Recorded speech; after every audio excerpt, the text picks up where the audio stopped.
Assalamualaikum warahmatullahi wabarakatuh. Perkenalkan, nama saya Reina Ramadhani Ayama. Saya berasal dari kelompok B7 dan dengan NIM G002540.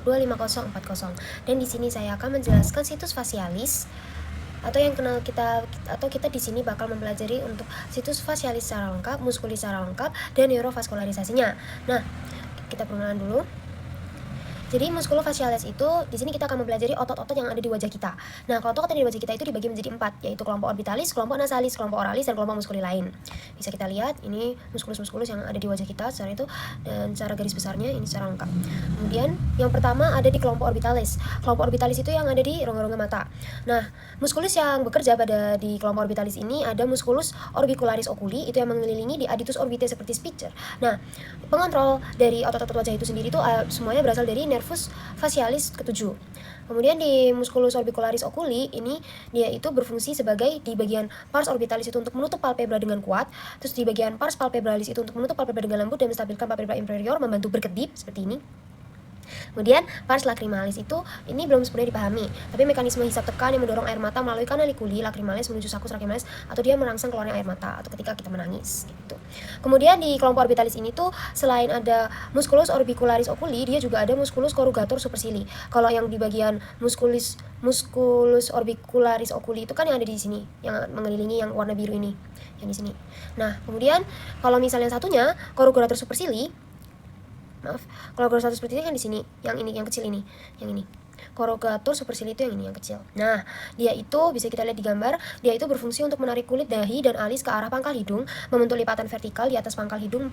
Dia biasanya ekspresi yang dikeluarkan di musculus corrugator supercili ini adalah ketika ekspresi marah. Ekspresi marah, ekspresi berpikir. Dan dia itu juga membantu menutup palpebra dengan kuat. Kita Selanjutnya ada di kelompok nasalis. Kelompok nasalis itu kelompok yang dekat dengan area hidung. Nah, muskulus yang bekerja di sini ada muskulus nasalis, yaitu di bagian dia itu untuk menggerakkan ala nasi dan hidung, melebarkan naris dan mempersempit naris. Kemudian dia itu biasanya menampilkan ekspresi takjub atau gembira. Kemudian untuk yang muskulus procerus ini sendiri dia itu untuk menarik bagian alis ke arah bawah. Kayak gitu. Tarikan ini menciptakan kerutan lintang pada dorsal nasi atau kerutan hidung. Bisa kita lihat untuk di musculus procerus itu yang berada di bagian daerah sini atau di bagian sini, bagian alis, dekat alis, hidung di atas dekat alis. Kemudian di yang musculus nasalis itu yang di area sini, di area bagian pipisnya. Nah, ini bisa lihat dari gambar. Untuk yang procerus itu yang dekat dengan alis yang di sini, sedangkan yang satunya yang nasalis itu yang ada di sini. Oke, kita lanjut. Untuk kelompok nasalis sendiri juga masih ada tambahan, yaitu ada musculus depressor septinasi. Musculus depressor septinasi itu dia itu berfungsi untuk menggerakkan hidung ke arah bawah atau melebarkan nares. Dia itu ada di sini, di bawah sini, depressornya. Ini bisa kita lihat, atau di sini, dia ada di sini, di bawah. Dia biasa untuk menutup hidung. Kemudian selanjutnya pembagiannya itu ada kelompok oralis. Kelompok oralis itu adalah kelompok di rongga di bagian area mulut. Nah, kelompok oralis ini cukup banyak muskulus-muskulusnya. Muskulusnya itu yang pertama ada musculus orbicularis oris. Dia itu ada di sini. Bisa kita lihat yang di bagian merah. Dia itu untuk mengatupkan bibir dan menciptakan ketegangan labial pada bibir. Nih, orbicularis oris. Ini yang ditunjuk di bagian sini, otot-ototnya. Sini, oke. Selanjutnya ada musculus buccinator. Musculus buccinator itu yang di sini, daerah piping bagian sini. Ya, di buccinator ini berfungsi untuk menegangkan bibir, meningkatkan tekanan di dalam kavitas oris, misalnya selama meniup dan mengunyah. Jadi otot yang berfungsi untuk mengunyah itu salah satunya adalah musculus buccinator. Kemudian dia itu juga untuk menekan pipi terhadap gigi, mencegah gigitan pipi pada saat mengunyah. Selanjutnya ada musculus depressor anguli oris. Ini muskul di bagian bawah yang masih di bagian rongga mulut. Di depressor anguli oris itu di bagian sini. Yang sini bisa kita lihat, di bagian sini. Nah, di bagian situ tuh untuk menggunakan anggulis ke arah bawah, atau biasanya dia itu otot dari muskulis depressor anguli oris seperti kata depressor sendiri, biasanya dia itu untuk menggambarkan karakter atau ekspresi rasa tidak puas dan sedih. Kemudian ada musculus depressor labii inferioris. Inferioris itu yang lebih bawah lagi, atau dia itu dekat dengan sini, lebih mengarah ke dagu ya. Di bagian sini dia itu untuk menarik labium inferius ke lateral bawah atau mendorong bagian merah labium inferius. Biasanya dia itu untuk menggambarkan ekspresi tidak suka. Dan yang terakhir itu adalah dan selanjutnya ada musculus mentalis. Di musculus mentalis ini itu untuk menciptakan lesung dagu atau membalikan dan protusi labium inferius bersama dengan musculus orbicularis oris, atau biasanya dia itu untuk menggambarkan ekspresi cemberut. Nah, yang bagian mentalis ini di bagian paling bawah bisa kita lihat dia di bagian dagu sini. Biasanya seperti ini. Itu ya di sini. Oke, kita lanjut. Nah, sedangkan untuk kelompok muskuli atas di bagian rongga mulut tapi di bagian lebih atas, jadi bukan di bawah tapi di bagian atas, itu kita ada musculus levator labii superioris. Levatus labii superioris itu dia ada di sini. Nah, ada di sini. Di bagian daerah bawah mata. Yang sini bisa kita lihat. Nah, dia itu berfungsi untuk menarik labium superior ke arah lateral, melebarkan areas ketidakpuasan atau menangis. Dia itu biasanya untuk menunjukkan ekspresi menangis. Kemudian ada musculus risorius. Musculus risorius itu untuk melebarkan mulut atau menyinggir, membuat lesung. Biasa di sini berarti dia ada di tadi risorius ya di sini, yang berbentuknya seperti gelombang di sini. Nah, di sini. Kemudian yang terakhir itu ada musculus zygomaticus major. Musculus zygomaticus major itu yang ada di sini, yang ototnya lebih besar di bagian sini. Nah, musculus zygomaticus major ini dia itu untuk menarik angulus oris ke bawah lateral, biasanya untuk menggambarkan ekspresi gembira, otot tawa dan senyum. Selanjutnya, nah, ini masih di kelompok muskul yang atas, juga ada musculus zygomaticus minor. Musculus zygomaticus minor itu sebelahnya di bagian zygomaticus mayor, tapi dia lebih kecil, lebih tipis ototnya, lebih kecil di bagian sini. Dia itu untuk menarik angulus oris ke arah lateral atas. Kemudian ada musculus levator labii superioris aliquoinasi. Aliquoinasi ini dia itu untuk mengangkat bibir dan alanasi bernapas melalui naris, kita biasanya untuk menggambarkan ekspresi jijik, arogan dan ketidakpuasan. Nah, dia itu yang di sini sangat dekat dengan sini. Gitu. Di sini bagian sini sama. Terakhir itu ada musculus levator labii superioris. Dia yang superior ini udah sama seperti yang tadi. Musculus. Oke, kita skip ya. Selanjutnya kita belajar mengenai kelompok muskuli lain. Jadi sebenarnya di wajah ini tuh masih memiliki banyak otot-otot yang lain, seperti adanya musculus auricularis superior. Ini perlu kita pahami, dia itu untuk menggambarkan auricula ke arah superior dan posterior. Bisa kita lihat di sini, dia ada di atas kuping bagian sini. Nih, di bagian sini auricularis superior nih, bagian sini bisa lihat. Kemudian ada musculus auricularis anterior, berarti kalau anterior dia berada lebih depannya. Jadi ada di sini, bagian sini sangat kecil, yang ini yang anterior. Kemudian dia itu berfungsi untuk menggerakkan auricula ke arah superior dan anterior. Kemudian ada auriculus posterior, berarti auricularis itu di bagian C3. Ada yang superior, anterior sama posterior. Superior itu yang lebih superior itu yang tengah, anterior itu yang paling depan, dan yang terakhir itu ada posterior itu yang paling belakang atau paling sini. Nah, dia itu untuk menggerakkan area ke arah posterior. Di sini ya. Selanjutnya ada musculus occipitofrontalis, seperti kata namanya sendiri, occipitofrontalis, berarti dia untuk occipital dan frontalis. Di bagian frontal ini ada di sini, dan dia juga ini muskulusnya itu ada occipitofrontalis yang di bagian sini, dan belakangnya itu tadi occipital yang di sini. Jadi dia di sini sama di sini, di bagian depan dan belakang. Selanjutnya ada platisma. Platisma sendiri itu berfungsi untuk menegakkan kulit leher, membentuk lipat longitudinal, menarik angulus oris ke arah lateral, dan meningkatkan aliran darah vena dangkal leher, biasanya untuk menggambarkan takut dan jijik. Dia itu ada di sini platisma, di bagian leher, di bagian bawah sini.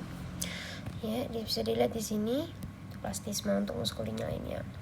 Kemudian kita juga belajar untuk muskuli temporalis, berarti dia ada di bagian temporalis, tulang temporal. Nah, dia itu bisa kita lihat fungsinya itu sangat banyak. Ada yang untuk menutup lahang, adduksi, kemudian ada bagian antara menarik mandibula ke depan untuk gerakan protrusi dan retrusi dan sebagainya. Kemudian selanjutnya kita belajar untuk mengenai musculus pterygoideus medialis dan pterygoideus lateralis. Untuk yang medialis sendiri, dia itu berfungsi untuk adduksi mandibula dan protrusi mandibula. Sedangkan kalau yang lateralis sendiri ini, dia itu untuk memulai pembukaan mandibula dengan menarik diskus kalaritasi dan gerak menggiling pada sisi pengimbang, menggeser caput mandibula ke muka. Selanjutnya ada musculus masseter. Masseter itu di bagian sini. Bisa kita lihat, dia itu untuk menutup rahang dengan kuat adduksi.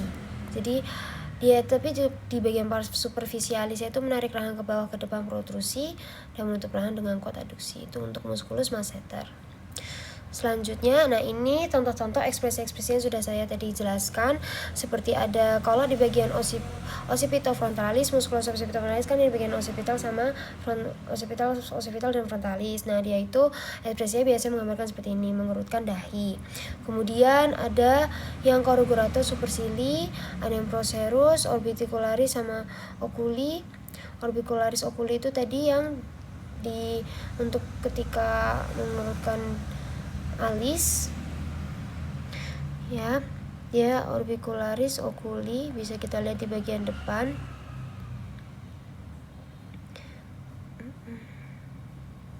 Nah, dia di bagian mata sini, orbicularis oculi, dia menutup gitu, menutup mata.